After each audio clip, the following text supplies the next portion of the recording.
Baik, bismillahirrahmanirrahim. Assalamualaikum warahmatullahi wabarakatuh.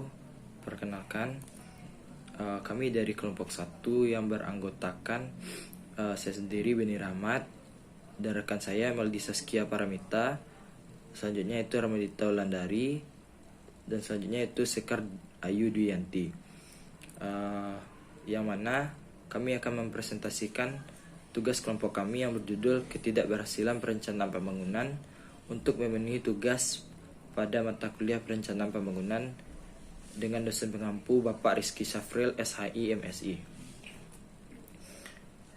Topik-topik yang dibahas pada materi kelompok kami itu yang pertama itu pengertian perencanaan pembangunan, yang kedua perencanaan pembangunan daerah, yang ketiga kegagalan suatu perencanaan pembangunan, yang keempat solusi terhadap kegagalan suatu perencanaan pembangunan.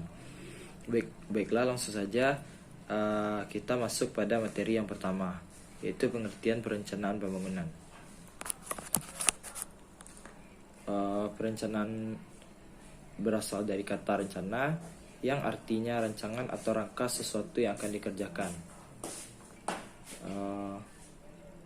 Dari pengertian sederhana tersebut dapat diuraikan beberapa komponen, yakni tujuan apa yang ingin dicapai, kegiatan atau tindakan-tindakan untuk merealisasikan tujuan, dan waktu atau kapan bila mana kegiatan tersebut hendak dilakukan. Apapun yang direncanakan tentu saja merupakan tindakan-tindakan di masa depan untuk masa depan. Dengan demikian, suatu perencanaan bisa dipahami sebagai respon atau reaksi terhadap masa depan dalam AB tahun 2005 halaman 27. Selanjutnya itu menurut Terry dalam Riyadi tahun 2005 halaman 3, perencanaan adalah untuk memilih dan menghubungkan fakta-fakta yang membuat serta menggunakan asumsi-asumsi mengenai masa yang akan datang dengan jalan menggambarkan dan merumuskan kegiatan-kegiatan yang diperhatikan untuk mencapai hasil yang diinginkan. Perencanaan pembangunan merupakan kegiatan yang hampir sama dengan riset penelitian, dikarenakan instrumen yang digunakan adalah metode-metode riset. Kegiatannya berawal dari teknik pengumpulan data, analisis data, sampai dengan studi lapangan untuk memperoleh data-data yang akurat. Data yang di lapangan sebagai data penting dan utama yang akan dipakai dalam kegiatan perencanaan pembangunan. Dengan demikian, perencanaan pembangunan dapat diartikan sebagai suatu proses perumusan alternatif-alternatif atau keputusan-keputusan yang didasarkan pada data-data dan fakta-fakta yang akan digunakan sebagai bahan untuk melaksanakan suatu rangkaian kegiatan atau aktivitas kemasyarakatan, baik yang bersifat fisik atau material maupun fisik, mental atau spiritual, dalam rangka mencapai tujuan yang lebih baik.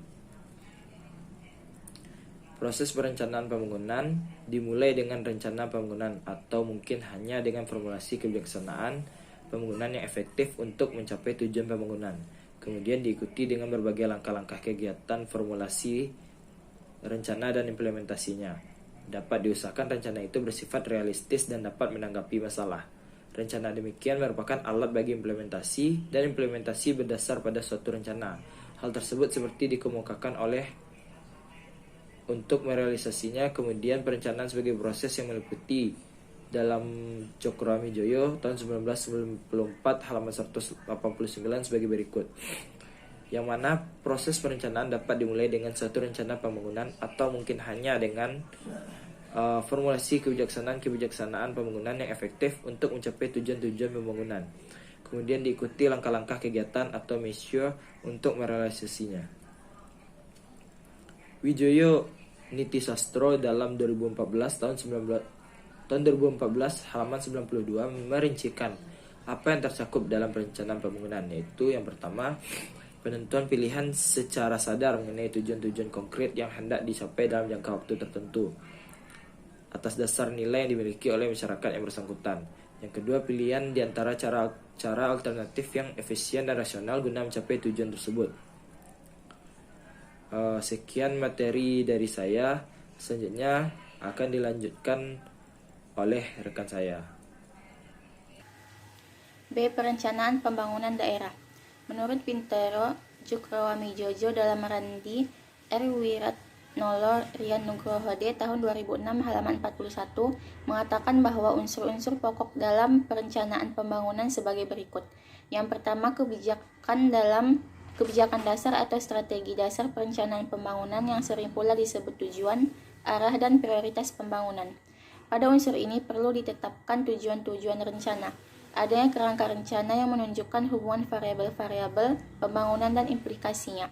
Yang ketiga, perkiraan sumber-sumber pembangunan terutama pembiayaan. Yang keempat, adanya kebijaksanaan yang konsisten dan serasi seperti kebijakan fiskal, moneter, anggaran, harga, sektoral, dan pembangunan daerah. Yang kelima, adanya program investasi yang dilakukan secara sektoral seperti pertanian, industri, pendidikan, kesehatan, dan lain-lain. Yang keenam, adanya administrasi pembangunan yang mendukung perencanaan dan pelaksanaan pembangunan. Jadi dari beberapa unsur pokok perencanaan pembangunan di atas memang harus benar-benar diperhatikan dalam sebuah perencanaan pembangunan. Karena hal tersebut merupakan dasar dari perencanaan pembangunan, maka sebelum merumuskan perencanaan pembangunan unsur-unsur tersebut harus diperhatikan terlebih dahulu. Perencanaan pembangunan daerah adalah suatu perencanaan pembangunan yang merupakan tahapan awal dalam proses pembangunan. Sebagai tahapan awal, perencanaan pembangunan akan menjadi bahan atau pedoman dasar bagi pelaksanaan kegiatan pembangunan. Perencanaan pembangunan daerah dapat dilihat berdasarkan unsur-unsur yang membentuknya. Sebagaimana diketahui, perencanaan pembangunan suatu sistem yang dibentuk dari unsur-unsur perencanaan, pembangunan, dan daerah yang utuh. Dengan melihat secara divergensi dari setiap unsur tersebut, kemudian diambil sebuah uraian secara konvergensi, akan membentuk suatu pengertian menurut Riyadi dan Dedi dalam Muhammad Asrofi tahun 2005 halaman 7.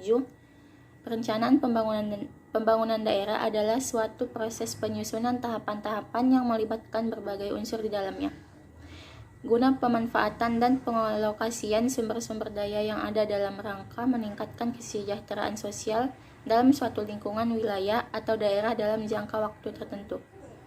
Baik, saya Ramadita Wulandari akan menjelaskan materi selanjutnya, yaitu tentang kegagalan suatu perencanaan pembangunan. Perencanaan pembangunan sentralistis bukan saja memiliki implikasi yang sangat kompleks, namun juga sulit dilaksanakan secara tepat dan terbukti tidak dapat memenuhi kebutuhan masyarakat bawah dan mempercepat pertumbuhan ekonomi daerah. Sistem pembangunan yang sentralistis menurut Suparjan dan Suyatno menyebabkan setidaknya 3 hal, yaitu yang pertama, terjadinya uniformitas dalam setiap aspek kehidupan. Hal ini mengakibatkan termarginalisasikan kearifan dan pengetahuan lokal dalam wacana dan praksis pembangunan.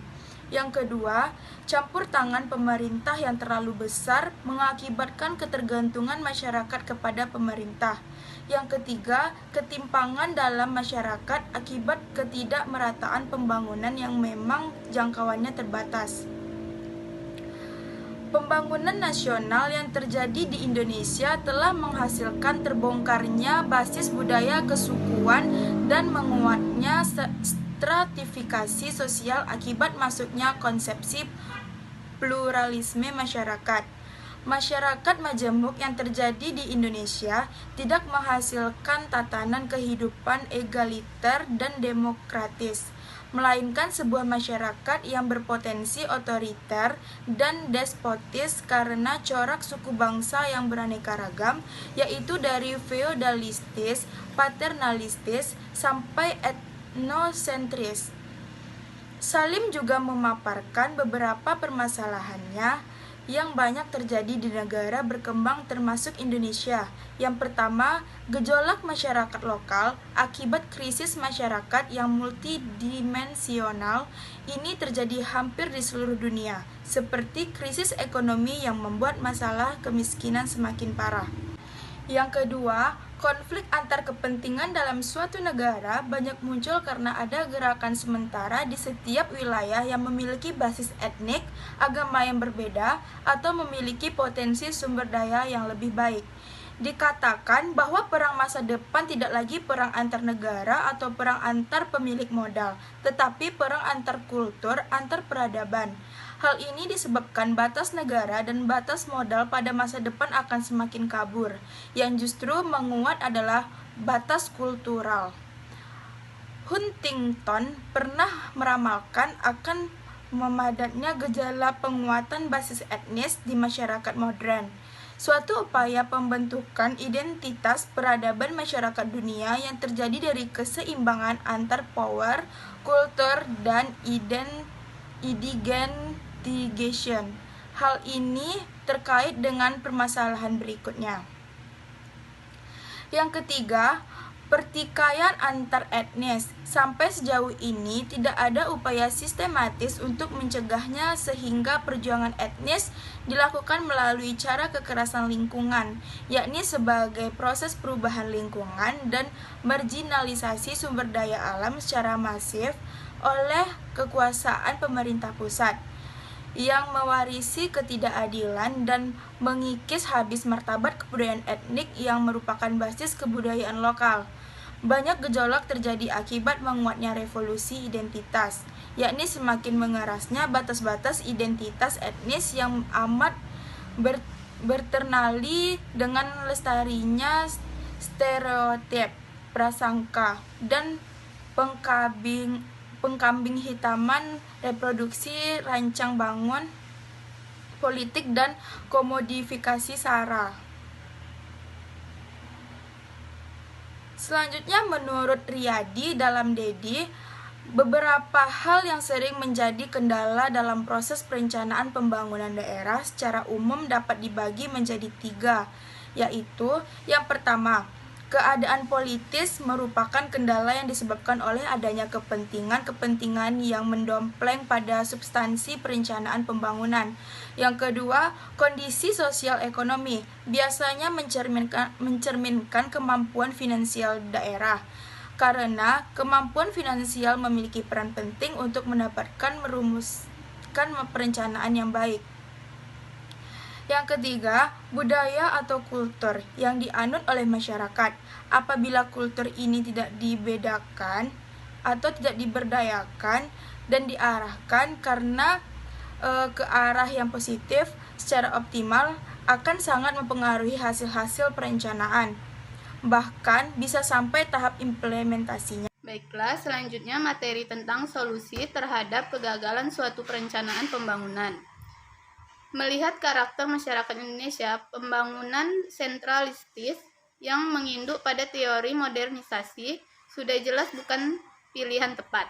Peralihan ke arah pemberdayaan menjadi sebuah perkembangan positif.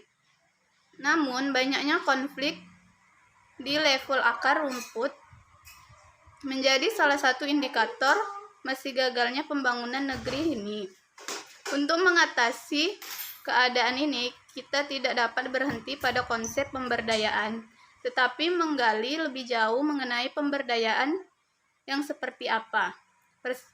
Perspektif komunikasi antar budaya untuk menambah kepekaan pemberdayaan di Indonesia, mengingat masyarakat Indonesia yang sangat plural. Selanjutnya, menurut Taketani tahun 2008, dalam sebuah riset mengenai komunikasi antar budaya, untuk pembangunan menggambarkan pentingnya pendekatan interdisipliner untuk membuat model pembangunan yang tepat.